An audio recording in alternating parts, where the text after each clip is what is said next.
There's a real sense of a failure and an omission of the army to turn up in the people's time of need. And so with regards to the remaining missing people, at the moment, it's a complete question mark. Nobody knows. The Israeli cabinet has officially declared Israel is in a state of war after Hamas launched a surprise attack yesterday morning, firing thousands of rockets from Gaza and storming into Israel. A 20-year-old British man, Nathaniel Young, is confirmed to have died in the attacks, along with more than 400 Israelis, and at least 313 Palestinians also have been killed in retaliatory strikes. Hamas terrorists have also kidnapped at least 100 Israelis, including women and children. I'm joined now by Delara Shakib, Times reporter in Negba in Israel, who has been covering these kidnappings and talking to the families of the victims. Delara, thank you for giving us your time.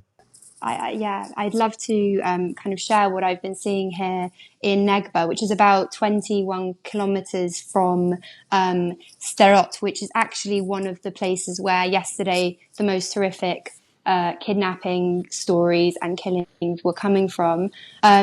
We haven't been able to access that region yet, but here, about 20 kilometers away, I'm in a kibbutz where everybody has kind of been on lockdown today because of live fire that was about 2 kilometers away, and 4 individuals who have been arrested who were suspected to have been from Gaza. So it's kind of affecting all of the villages and towns and spreading a little bit outwards now. Delara, what have you heard about the missing people? I've just seen a report just before we came on air that Hamas apparently will be putting out a list of Israeli soldiers and civilians that they have brought back in Gaza. How is the information shared and available for people who are wondering what's happened to their relatives?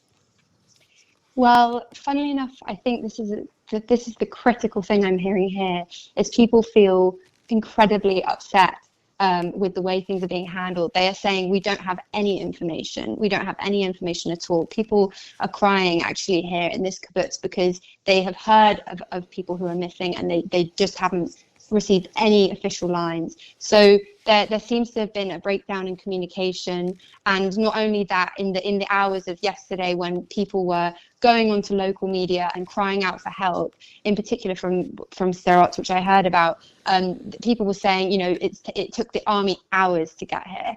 And so there's a real sense of a failure and an omission of the army to turn up in the people's time of need. And so with regards to the remaining missing people, at the moment, it's a complete question mark. Nobody knows here where their relatives are.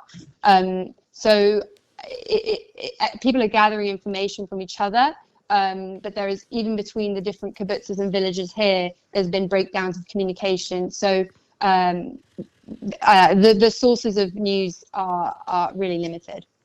Now, looking at your location, you're southwest of Jerusalem, halfway between Jerusalem, in fact, and Gaza. Are there any plans to evacuate you from where you are, or is 20 kilometers considered a safe distance?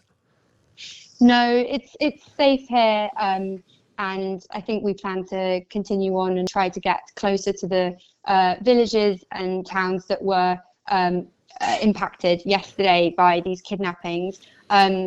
So at the moment, there's no evacuation plans here, and people are kind of staying in place. So we were ordered to stay in place here in this building for a few hours earlier today, but we haven't had restrictions on our movement yet.